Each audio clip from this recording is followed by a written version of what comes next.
جب عوام کے مقدس امانت میں خیانت کی جاتی ہے اور انتخابی عمل سے پہلے یہ طے کر دیا جاتا ہے کہ کس کو جتانا ہے اور کس کو ہروانا ہے،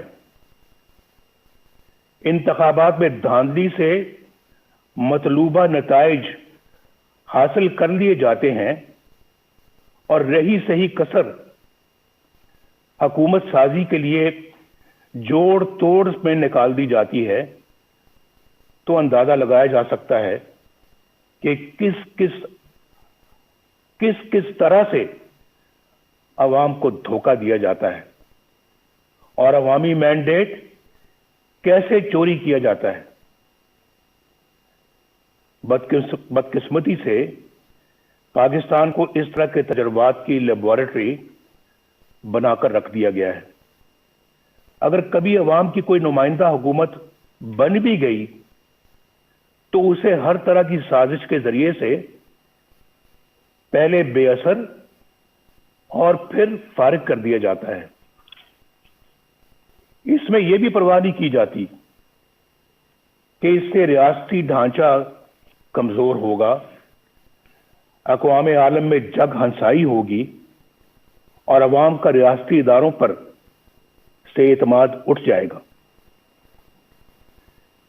یہ بات پاکستان کے بچے بچے کی زبان پر ہے کہ 73 سالہ تاریخ میں ایک بار بھی کسی منتخب وزیر اعظم کو اپنی 5 سال کی آئینی مدت پوری نہیں کرنے دی گئی۔ ہر ڈکٹیٹر نے اوسطاً 9 سال غیر آئینی طور پر حکومت کی، جبکہ عوام کے ووٹوں سے منتخب وزیر اعظم کو اوسطاً 2 سال سے زیادہ کا عرصہ شاید ہی ملا ہو۔ جرنیلوں کی مہم جوئی کو روکنے کے لیے 1973 کے آئین میں آرٹیکل 6 ڈالا گیا، آرٹیکل 6، لیکن اس کے بعد بھی 20 سال جرنیلی آمریت کے نظر ہو گئے۔ خواتینوں حضرات اور جناب صدر، جب ایک ڈکٹیٹر کو آئین شکنی کے جرم میں پہلی بار عدالت کے کٹہرے میں لایا گیا تو آپ نے دیکھا کیا ہوا؟ کیا ہوا؟ مجھے یہ کہتے ہوئے دکھ ہوتا ہے کہ جس طرح ہر مارشل لاء کو عدالتوں نے جائز قرار دیا، ڈکٹیٹرز کو آئین سے کھلواڑ کرنے کا اختیار دیا، 3 سالوں کے لیے دیا، اسی طرح 2 بار آئین توڑنے والے کو بریت کا سرٹیفکیٹ بھی عدالتوں ہی نے دیا۔ اسے ایک دن تو کیا، 1 گھنٹے کے لیے بھی جیل میں نہ ڈالا جا سکا۔ پوری داستان ہے میرے پاس جو کسی وقت سناؤں گا کہ کہاں سے کہاں لے گئے، جبکہ آئین پر عمل کرنے والے ابھی تک کٹہروں میں کھڑے ہیں اور جیلوں میں پڑے ہیں۔ ہماری تاریخ میں تقریباً 33 سال کا عرصہ فوجی آمریت کی نظر ہو گیا۔ یہاں صرف ایک ڈکٹیٹر پر مقدمہ چلا، خصوصی عدالت بنی، کارروائی ہوئی، اسے آئین اور قانون کے تحت سزا سنائی گئی، لیکن کیا ہوا؟ میں پوچھنا چاہتا ہوں کیا ہوا؟ کیا مجرم گرفت میں آ گیا؟ کیا سزا ملی؟ یہ سب تو دور کی بات، ہوا تو یہ کہ عدالت اس سرے سے غیر آئینی قرار دے دی گئی۔ یہاں کوئی یہ انہونی بات نہیں، یعنی پاکستان میں یہ کوئی انہونی بات نہیں کہ کسی ڈکٹیٹر کے بڑے سے بڑے جرم پر بھی کوئی کارروائی نہ ہو، اور اگر ہو بھی جائے تو کوئی اسے چھو بھی نہ سکے، اور اگر کوئی فیصلہ آ بھی جائے تو صرف سزا ہی نہیں، عدالت کو بھی ہوا میں اڑا دیا جائے۔ لیکن آخر کب تک؟ کب تک؟ اس کے برعکس ان سیاستدانوں کو دیکھیے جو عوام کے ووٹوں سے وزیر اعظم بنے، کوئی قتل ہو گیا، کوئی پھانسی چڑھ گیا، کوئی ہائی جیکر بن گیا، چور اور غدار قرار دے دیا گیا، کسی کو جلا وطن کر دیا گیا، اور کوئی عمر بھر کے لیے نااہل ہو گیا۔ ان کے گناہ اور سزائیں ختم ہونے میں آ ہی نہیں رہی، وہ جھوٹے مقدمات میں اپنی ماؤں، اپنی بہنوں، اپنی بیٹیوں کے ساتھ پیشیاں بھگت رہے ہیں۔ دراصل یہ سلوک پاکستان کے عوام کے ساتھ کیا جا رہا ہے، اور سزا بھی پاکستان کے عوامی کو مل رہی ہے۔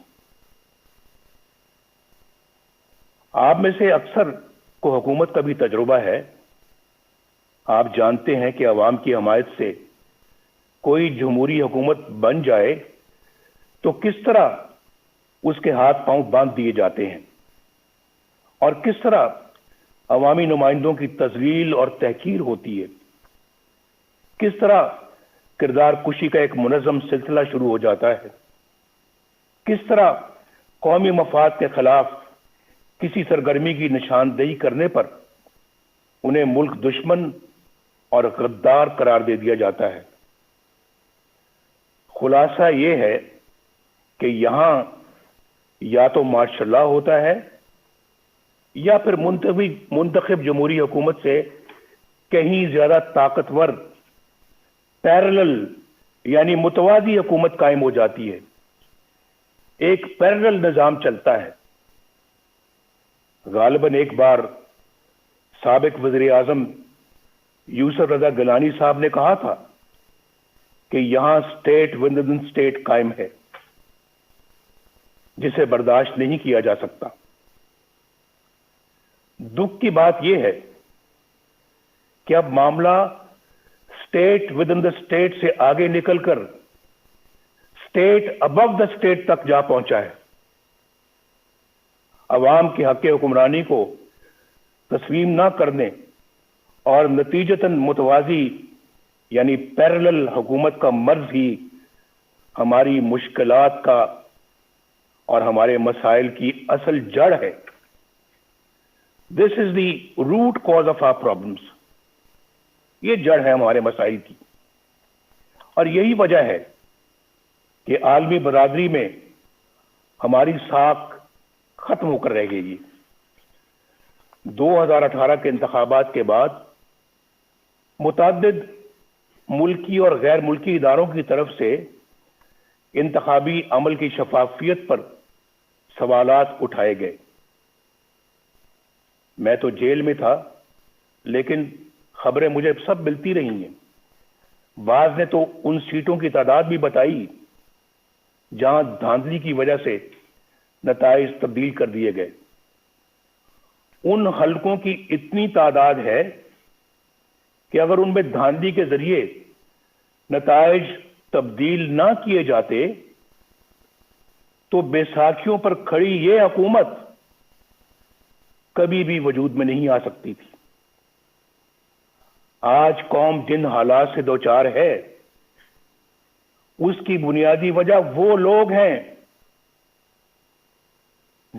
ہیں جنہوں نے عوام کی رائے کے خلاف نااہل حکمرانوں کو ملک پر مسلط کیا۔ انتخابات ہائی جیک کر کے اقتدار چند لوگوں کو منتقل کر دینا بہت بڑی بددیانتی اور آئین شکنی ہے۔ ہم چند روپوں کی خاطر ڈاکہ ڈالنے والوں کے لیے تو بڑی سے بڑی سزا کا تقاضا کرتے ہیں، لیکن عوام کے حقوق پر ڈاکہ ڈالنا کتنا سنگین جرم ہے کیا کسی نے سوچا ہے؟ معزز خواتین و حضرات، کیا میں یہ پوچھنے کی جسارت کر سکتا ہوں کہ 2018 کے انتخابات میں گھنٹوں RTS کیوں بند رکھا گیا؟ گنتی کے دوران پولنگ ایجنٹس کو کیوں نکال باہر کیا گیا؟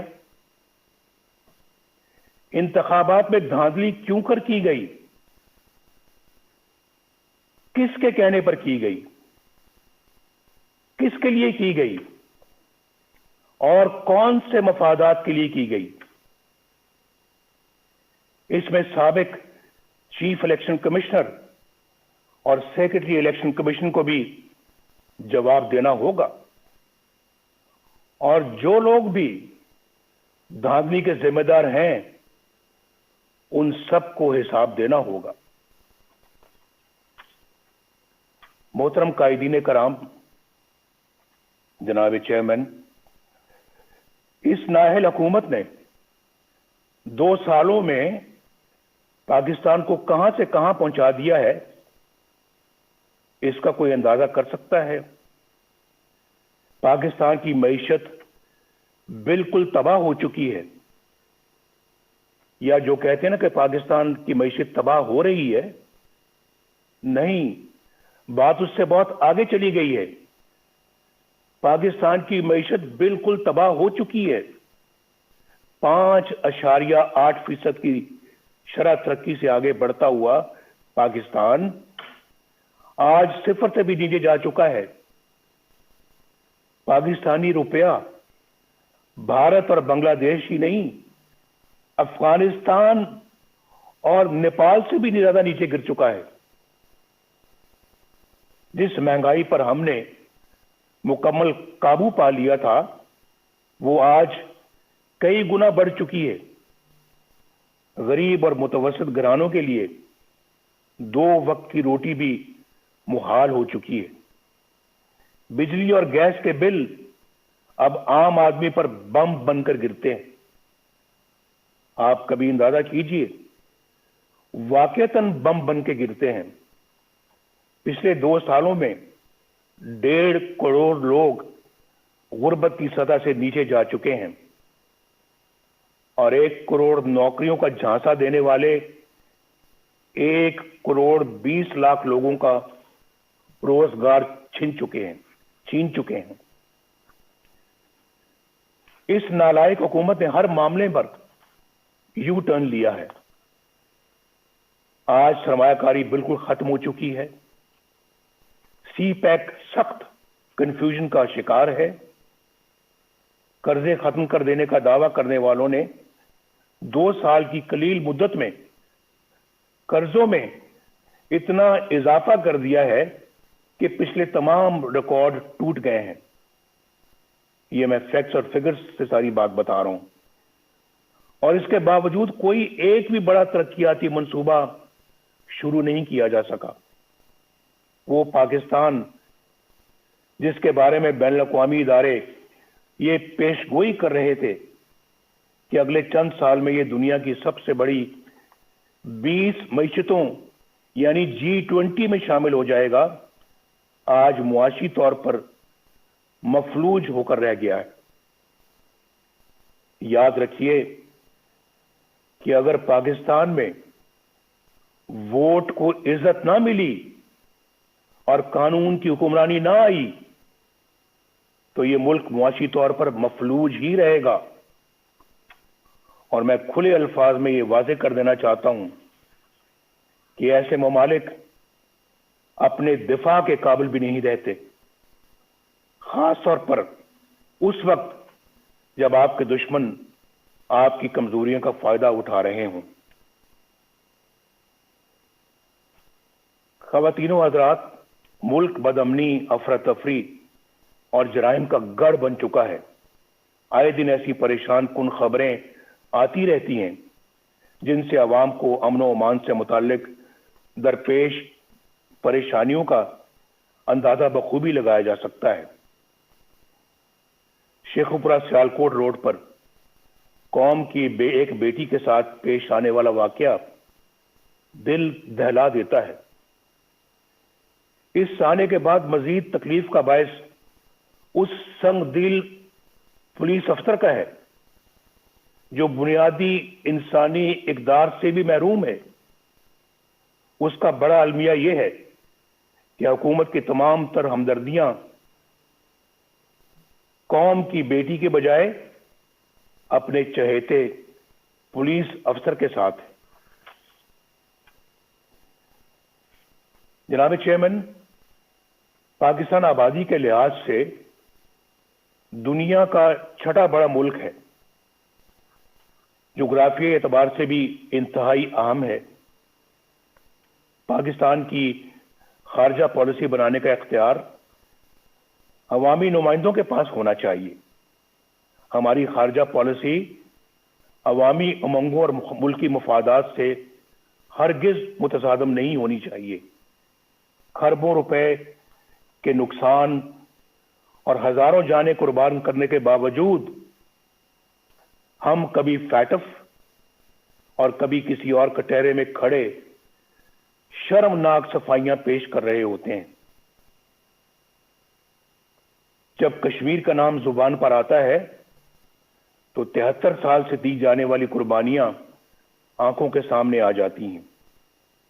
کشمیری عوام پر مظالم کا سلسلہ تو کئی سالوں سے جاری ہے، مگر کشمیر کو ہڑپ کرنے کا حوصلہ آج تک کسی کا نہیں ہوا۔ اب بھارت نے ایک غیر نمائندہ اور غیر مقبول اور کٹ پتلی پاکستانی حکومت دیکھ کر کشمیر کو اپنا حصہ بنا لیا ہے، اور ہم احتجاج بھی نہ کر سکے۔ دنیا تو کیا اپنے دوستوں کی حمایت بھی نہ حاصل کر سکے۔ آخر ایسا کیوں ہے؟ کیوں ہوا ایسے؟ کیوں ہم عالمی تنہائی کا شکار ہو گئے؟ کیوں آج ہماری بات دنیا سننے کے لیے تیار نہیں ہے؟ کیوں ہمارے درینہ اور شانہ بشانہ کھڑے ہونے والے ساتھی ممالک کیوں ہم سے دور ہو گئے؟ شاہ محمود قریشی نے کس منصوبے کے تحت وہ بیانات دیے جن سے ہمارے بہترین دوست سعودی عرب کی دل شکنی ہوئی؟ پاکستان کو اپنے دوست ممالک کی دل آزاری سے اعتراض کرنا چاہیے۔ OIC ایک اہم ادارہ ہے جس کی افادیت طے شدہ ہے۔ پاکستان OIC کے بانی ممالک میں شمار ہوتا ہے۔ پاکستان کو دیگر ممالک کے ساتھ مل کر OIC کو مضبوط کرنا چاہیے۔ ہمیں سوچنا چاہیے کہ کیوں ہمارے انتہائی قریبی ممالک بھی آج ہم پر اعتماد کرنا چھوڑ گئے۔ یہ بہت جو ہے یہ فکر کی بات ہے، لمحہ فکریہ ہے ہمارے لیے۔ اس پہ ضرور غور ہونا چاہیے۔ لیکن کیا اس طرح کی حکومت ہوگی تو پھر یہی کچھ ہوگا، اور آپ کی خارجہ پالیسی کو بچوں کا کھیل بنا کے رکھ دیا گیا ہے۔ خواتین و حضرات، وقت آ گیا ہے کہ ان تمام سوالوں کے جواب لیے جائیں۔ اگر اس کانفرنس میں پیپلز پارٹی سے تعلق رکھنے والے 2 وزیر اعظم جناب یوسف رضا گیلانی اور جناب راجہ پرویز اشرف صاحب موجود ہیں تو وہ اچھی طرح جانتے ہیں کہ سول حکومت کے گرد کس طرح کے شکنجے کس دیے جاتے ہیں، کس طرح ایسی کارروائیاں ہو جاتی ہیں جن کا وزیر اعظم کو علم ہی نہیں ہوتا۔ خود محترم زرداری صاحب کو بھی اس کا علم ہے کہ نہ وزیر اعظم کو نہ صدر کو علم ہوتا ہے، اور پھر ان کارروائیوں کی بھاری قیمت ریاست کو ادا کرنی پڑتی ہے۔ 4 سال پہلے اکتوبر 2016 میں قومی سلامتی کے امور پر بحث کے دوران جب توجہ دلائی گئی کہ ہمارے دوستوں سمیت دنیا بھر کے ممالک کو ہم سے شکایت ہے اور ہمیں اپنا احتساب خود کرتے ہوئے ایسے اقدامات کرنے چاہیے کہ دنیا ہماری طرف انگلیاں نہ اٹھائے، تو اسے ڈان لیکس بنا دیا گیا۔ ایجنسیوں کے اہلکاروں پر مشتمل جے آئی ٹی بنی، اندازہ کیجئے، جے آئی ٹی بنی۔ ثبوت تو کسی کے خلاف کچھ نہ تھا، لیکن پروپیگنڈا مشینوں کے ہاتھوں ہمیں اور مجھے بھی غدار اور ملک دشمن ٹھہرا دیا گیا۔ وزیر اعظم کے احکامات کو ایک ماتحت ادارے کے اہلکار کی طرف سے کی گئی ٹویٹ میں ریجیکٹڈ یعنی مسترد کا ٹائٹل عطا کر دیا گیا۔ آپ کو سب یاد ہوگا، سی پیک کو ناکام بنانے کا سلسلہ 2014 میں اس وقت شروع ہوا جب دھرنوں کے ذریعے چین کے معزز صدر کا دورہ ملتوی کروا دیا گیا۔ چین ہمارا دیرینہ اور مخلص دوست ہے جو پاکستان کے ساتھ ہر موقع پر شانہ بشانہ کھڑا رہا۔ پاکستان اور چین کے تعلقات مزید مستحکم کرنے میں اور سی پیک کے حوالے سے صدر شی جن پنگ کا کردار قابل تعریف ہے۔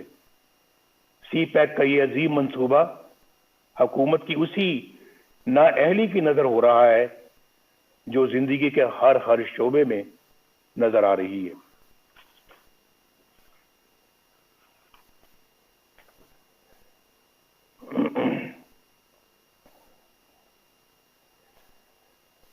اگر میں یہ کہوں تو بے جانا ہوگا کہ سی پیک کے ساتھ پشاور کی بی آر ٹی جیسا سلوک ہو رہا ہے، جہاں کئی سال بیت گئے، منصوبے سے کئی گنا زیادہ رقم غرق ہو چکی، مگر نتیجہ آج بھی نظروں سے اوجھل ہے۔ آئے دن کبھی دوران سفر بسوں میں آگ لگ جاتی ہے تو کبھی بارش ناقص تعمیر کا پول کھول کر رکھ دیتی ہے۔ یہاں نیب کے کردار کا جائزہ لینا بھی ضروری ہے۔ سچی بات تو یہ ہے کہ ایک ڈکٹیٹر کے بنائے ہوئے اس ادارے کو برقرار رکھنا ہماری غلطی تھی، لیکن یہ بھی سچ ہے کہ ہم نے کبھی نہیں سوچا تھا کہ یہ ادارہ اس حد تک گر سکتا ہے۔ یہ ادارہ نہیں بلکہ اندھے حکومتی انتقام کا اعلی کار بن چکا ہے۔ اس کے کئی سینئر اہلکاروں کے گھناؤنے کردار فاش ہو چکے ہیں۔ اس ادارے کا چیئرمین جاوید اقبال اپنے عہدے اور اختیارات کا انتہائی نازیبا اور مذموم استعمال کرتے ہوئے پکڑا جاتا ہے، مگر نہ تو کوئی انکوائری ہوتی ہے، نہ ایکشن لیا جاتا ہے، اور نہ ہی شفافیت کے دعوے دار عمران خان پر کوئی جوں ریکتی ہے۔ اس کے باوجود یہ شخص ڈٹائی سے اپنے عہدے پر براجمان انتقام کے ایجنڈے پر دھڑلے سے عمل کرتا ہے، لیکن بہت جلد انشاءاللہ ان سب کا یوم حساب آئے گا انشاءاللہ۔ بین الاقوامی ادارے اور ہماری اعلیٰ عدالتیں نیب کے منفی کردار پر بڑی واضح رائے دے چکی ہیں۔ یہ ادارہ انتہائی بدبودار ہو چکا ہے اور یہ مکمل طور پر اپنا جواز کھو چکا ہے۔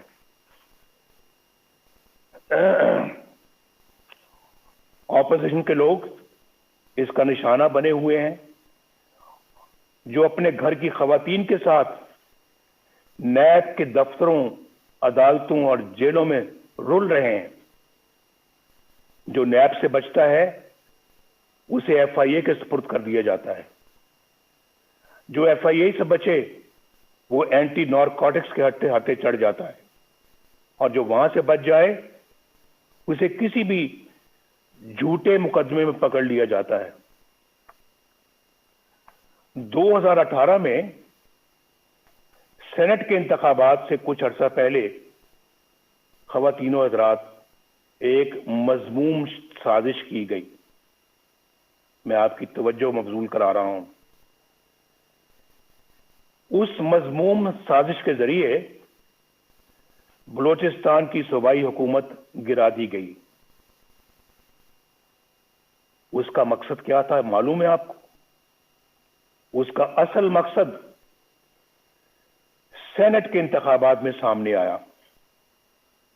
اس سازش کے کرداروں میں لیفٹیننٹ جنرل عاصم سلیم باجوہ، جو اس وقت وہاں کے کور کمانڈر تھے، سدرن کمانڈ کے کمانڈر تھے، ان کا نام بھی آتا ہے۔ یہ وہی جنرل عاصم سلیم باجوہ ہیں جن کے خاندان کی بے پناہ دولت اور دنیا بھر میں پھیلے ہوئے اثاثوں کی تفصیلات پوری قوم کے سامنے آ چکی ہیں۔ ان حقائق کو نہ صرف چھپایا گیا بلکہ مبینہ طور پر ایس ای سی پی کے سرکاری ریکارڈ میں رد و بدل بھی کی گئی۔ 15-20 سال کے عرصے میں اربوں روپے کے یہ اثاثے کہاں سے بن گئے،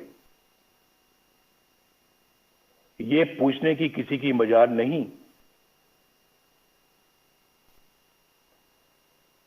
میڈیا پر خاموشی چھا گئی، نہ نیب حرکت میں آئی، نہ کسی عدالت نے نوٹس لیا، نہ کوئی جے آئی ٹی بنی اور نہ کوئی ریفرنس دائر ہوا، نہ کوئی مانیٹرنگ جج بیٹھا، نہ کوئی پیشی ہوئی، نہ کوئی سزا۔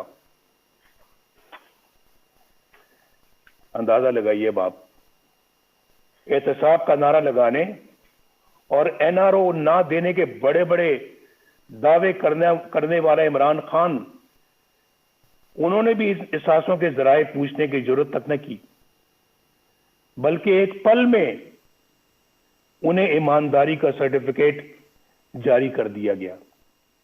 یہ سارا کچھ آپ کے سامنے ہوا ہے۔ میڈیا پر پہلی بار اس سکینڈل کا ذکر اس وقت ہوا جب جنرل عاصم سلیم باجوہ تردید کے لیے خود ٹی وی پر آئے۔ اس حکومت کے 2 سالوں میں یہ کوئی پہلا مالی بدعنوانی کا سکینڈل نہیں،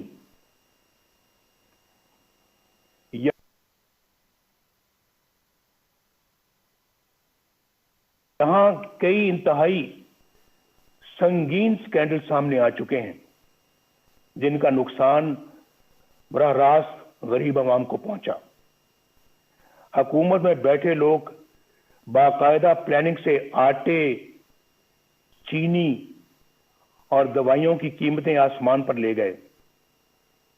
یاد ہے نا آپ کو، جب ہم چھوڑ کر گئے تھے چینی 50 روپے کلو تھی، آج کتنی ہے؟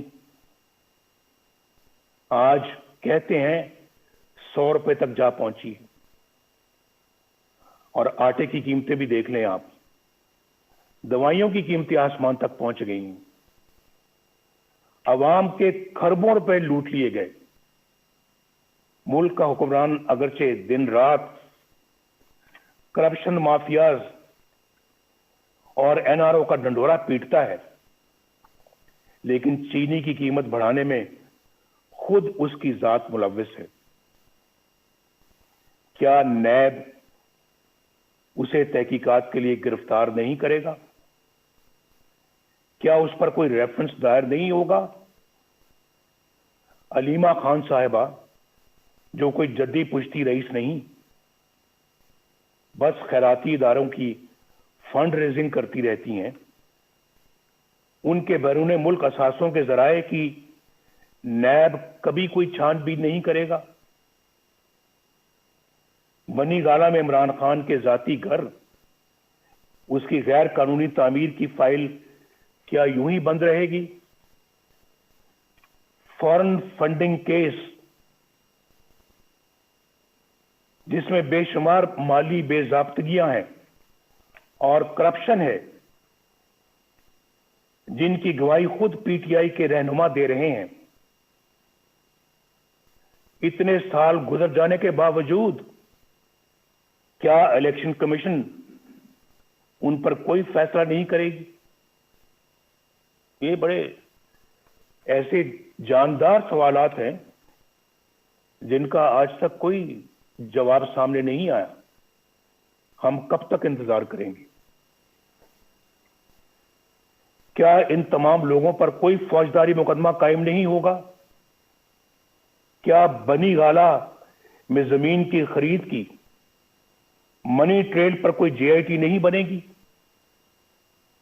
کہ یہ اتنی بڑی جائیداد کہاں سے بنی اور کیسے بنی؟ اس میں بہت کرپشن اور شکوک و شبہات ہیں. کل اسمبلی اراکین کے ٹیکس کوشواروں کی تفصیل سامنے آئی. عمران خان نے اربوں روپے کی جائیداد رکھتے ہوئے بھی 2,83,000 روپے کا ٹیکس دیا ہے. سوال یہ ہے کہ جب آمدنی اتنی قلیل ہے، اتنی کم ہے، تو آپ کے لاہور زمان پاک کے گھر پر خرچ ہونے والے کروڑوں روپے کہاں سے آئے؟ یہ بتانا ہوگا. کیا نیب ان آمدن سے زیادہ اثاثوں پر کوئی ایکشن نہیں لے گا؟ احتساب کے اداروں کو اپوزیشن کے سوا کسی کے احساس سے نظر نہیں آتے اور نہ ہی کسی کی آمدنی کے ذرائع. ریاست مدینہ تو بہت بلند و برتر مثال ہے. قانون و انصاف کا ادنا سا معیار رکھنے والی ریاست میں بھی ایسا نہیں ہوتا. کیا کچھ لوگ اس دورے معیار کی وجہ سے کسی جرم کے بغیر سزائیں پاتے رہیں گے اور کچھ لوگ سب کچھ کر کے بھی بے گناہی اور معصومیت کے سرٹیفکیٹ حاصل کرتے رہیں گے؟ قوم کب تک دیکھنے اور جاننے کے باوجود خاموشی سے یہ سب کچھ سہتی رہے گی؟ کیا ہم ایسا پاکستان اپنی آنے والی نسلوں کے لیے چھوڑنا چاہتے ہیں؟ فیصلہ کر لیں آج. کیا ہم ایسا پاکستان اپنی آنے والی نسلوں کے لیے چھوڑنا چاہتے ہیں؟ میں تو کہوں گا نہیں، ہرگز نہیں، کبھی بھی نہیں، کبھی بھی نہیں. مجھے ایک بڑا پرانا ایک شعر یاد آ رہا ہے. دل بغض و حسد سے رنجور نہ کر، یہ نور خدا ہے، اسے بے نور نہ کر. نا اہل و کمینہ کی خوشامد سے اگر جنت بھی ملے تجھ کو تو منظور نہ کر. میں تو ان خیالات کا حامی ہوں، اس نظریے کا حامی ہوں. خواتین و حضرات، میڈیا کو ریاست کا چوتھا ستون کہا جاتا ہے. اظہار کی آزادی بنیادی انسانی حقوق میں سے ایک ہے. افسوس کہ دیگر حقوق کی طرح پاکستانی عوام سے یہ حق بھی چھین لیا گیا. ایک طرف مجھے سیاسی جماعتوں کا بلیک آؤٹ نظر آتا ہے اور دوسری طرف غیر سیاسی اور غیر جمہوری عناصر کا بے روک ٹوک پروپیگنڈا. کہیں مجھے چینلوں کی غیر قانونی بندش نظر آتی ہے تو کہیں اخبارات اور جرائد کی مخصوص علاقوں میں تقسیم پر پابندیاں۔ ریاستی طاقت سے میڈیا کی زبان بندی کہاں کا انصاف ہے؟ صحافیوں بالخصوص خواتین صحافیوں کو سرکاری ایجنسیوں کا اٹھا کر لے جانا اور تشدد کا نشانہ بنانا بزدلانہ اور انتہائی قابل مذمت ہے۔ سینئر صحافیوں کو چینلوں یا اخبارات کی ملازمت سے برخاست کروا دینا، بے بنیاد مقدمات میں الجھا دینا اور قید میں ڈال دینا کیا ایک جمہوری ریاست کا طریقہ ہے؟ میں اس کانفرنس کے شرکاء سے درخواست کروں گا کہ سب مل کر یہ عہد کریں کہ ہم میڈیا اور ذرائع ابلاغ کی حفاظت کریں گے اور اس کی آزادی پر کوئی قدغن قبول نہیں کریں گے۔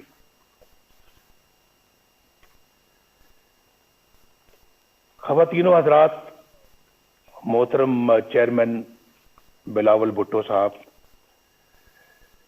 جمہوریت کو کمزور کرنے اور اپنا مخصوص ایجنڈا نافذ کرنے کے لیے تقسیم کرو یعنی ڈیوائیڈ اینڈ رول یعنی لڑاؤ اور حکومت کرو کی پالیسی معمول بن چکی ہے۔ کچھ عرصہ پہلے تک یہ تقسیم سیاستدانوں تک محدود تھی، جنہیں مخصوص حلقوں کی طرف سے بلایا، ڈرایا اور دھمکایا جاتا تھا۔ یہ طریقہ سیاسی جماعتیں توڑنے اور فارورڈ بلاک بنانے یا پھر مرضی کی پارٹیاں بنانے کے لیے استعمال ہوتا رہا اور آج بھی ہوتا ہے۔ محکمہ زراعت کو تو آپ سمجھتے ہی ہیں۔ آج ہمیں یہ فیصلہ کرنا ہوگا کہ ہم ایک ہیں اور قومی مفاد کی خاطر تقسیم ہونے سے انکار کرتے ہیں۔ اگر ہم ایسا کرنے میں کامیاب ہو گئے تو پھر یہ کانفرنس کامیاب ہے۔ ایسا کرنے میں اگر ہم کامیاب ہو گئے تو یہ کانفرنس ہماری تاریخ کا بڑا سنگ میل بن سکتی ہے۔ اب ڈیوائیڈ اینڈ رول کا یہ ہتھیار وکلاء، دانشوروں، تاجروں، صنعت کاروں اور میڈیا کے لیے استعمال ہو رہا ہے، بلکہ اب اس کا ہدف عدلیہ بھی ہے۔ جو جج انصاف اور قانون کی راہ پر چلتا ہے اور دباؤ میں آنے سے انکار کرتا ہے، اسے عہدے سے ہٹانے کی سازشیں شروع ہو جاتی ہیں۔ جسٹس شوکت عزیز صدیقی اور جسٹس قاضی فائز عیسیٰ کی مثالیں ہمارے سامنے ہیں۔ یہ دونوں جج صاحبان دیانتداری، سچائی اور امانت داری کی شہرت کے حامل ہیں۔ آج تک کسی فورم نے یہ تحقیق ضروری نہیں سمجھی کہ جسٹس شوکت عزیز صدیقی نے جو کچھ حلفاً کہا، یعنی حلف پر کہا، اس کا بھی تو جائزہ لیا جائے۔ بعض امیر ججوں کے ساتھ یہاں ایسا ہی سلوک کیا جاتا ہے۔ انفارچونیٹلی یہاں انصاف پسند اور امانت دار نہیں بلکہ ایسے منصف تلاش کیے جاتے ہیں جو ان کے ہر جائز اور ناجائز مطالبات تسلیم کریں، ان کے جبر و استبداد اور بلیک میلنگ کے آگے سر تسلیم خم کریں، نظریہ ضرورت بنائیں اور پروان چڑھائیں۔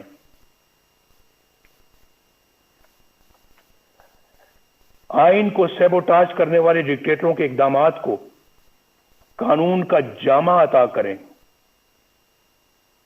ان کے گلے میں ہار پہنائیں، ان کو ویلکم کریں، خوش آمدید کہیں ان کو، آپ نے تو بہت اچھا کام کیا ہے، آپ کی تو ضرورت تھی آج، یہ تو کام بہت پہلے ہو جانا چاہیے تھا، آپ نے ماشاء اللہ لیٹ لگایا ہے، یہ پہلے لگانا چاہیے تھا۔ سب سے پہلے پلیٹ میں پھول لے کر ان کو پیش کیے جاتے رہے ہیں، اور پھر آرٹیکل 6 جیسے سنگین جرم کے ملزم کو آئین میں ترمیم کا اختیار عطا کیا جاتا ہے۔ یہ سب تماشا آپ نے اپنی آنکھوں سے دیکھا ہے، اس کے باوجود یہ سب کچھ دوبارہ کہنے کی نوبت آ رہی ہے۔ یعنی یہ سب کچھ ہو رہا ہے اور عوام کے منتخب وزیر اعظم کو پھانسی دیں، جیلوں میں ڈالیں، جلا وطن کریں اور ان کو اور ان کے خاندان کو ذلیل و رسوا کریں۔ اس کانفرنس کو آئین کی حکمرانی اور ووٹ کی عزت کے تحفظ کے لیے آج ایک جامع لائے عمل تجویز کرنا چاہیے۔ اگر میثاق جمہوریت کی بنیاد پر کسی نئے میثاق کی تشکیل ضروری ہو تو اس پر غور کیا جانا چاہیے۔ متوازی یعنی پیرل حکومت کی بنیادی مسئلے کو حل کرنے کے لیے ٹھوس حکمت عملی بنائی جائے۔ عوام کی رائے پر اپنی رائے مسلط کرنے کا نتیجہ سکوت ڈھاکہ کی شکل میں سامنے آیا تھا، لیکن اس عظیم سانے کو بھی بڑی سرد مہری کے ساتھ فراموش کر دیا گیا۔ میری تجویز ہے کہ یہ کانفرنس حمود الرحمان کمیشن کی سفارشات کو عوام کے سامنے لائے۔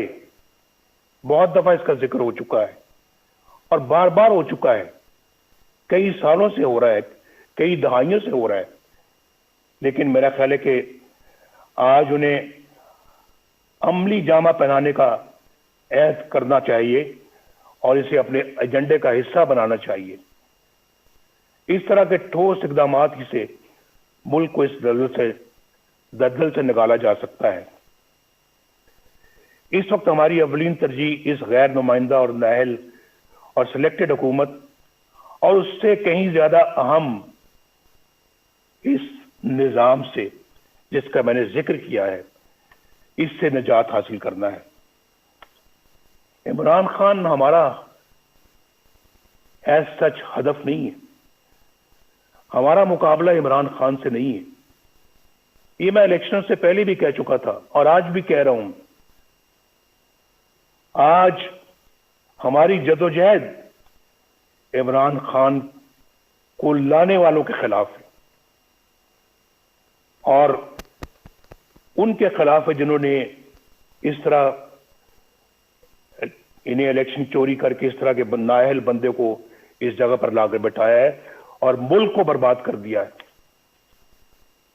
یہ ملک ہمیں تمام چیزوں سے زیادہ عزیز ہے، جس نے عوام اور اپوزیشن کے ساتھ ساتھ اچھی شہرت کے حامل جج صاحبان کو بھی نشانہ بنا لیا ہے۔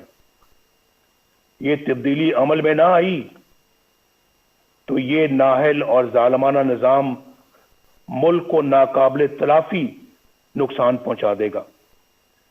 ہمیں یہ بھی نہیں بھولنا چاہیے کہ ہمارے دشمنوں کے عزائم کیا ہیں۔ ان کے عزائم کو ناکام بنانے کے لیے مضبوط معیشت کے ساتھ ساتھ مضبوط دفاعی نظام کی بھی ضرورت ہے۔ ہم نے پہلے بھی اس ملک کو الحمدللہ ایٹمی قوت بنایا ہے اور ہر وہ ضرورت پوری کی ہے جس کے لیے ہمارے دفاع کو ضرورت تھی۔ ہماری قومی سلامتی کے لیے ضروری ہے کہ ہم اپنی معیشت کے ساتھ ساتھ اپنی مسلح افواج کو بھی مضبوط سے مضبوط تر بنائیں۔ ہم نے اس کام میں ماضی میں بھی کبھی کوئی کسر نہیں چھوڑی، کوئی کوتاہی نہیں کی اور آئندہ بھی ہماری یہ ترجیح رہے گی۔ ہمارے دفاع کی مضبوطی اور قومی سلامتی کے لیے سب سے اہم یہ ہے کہ ہماری مسلح افواج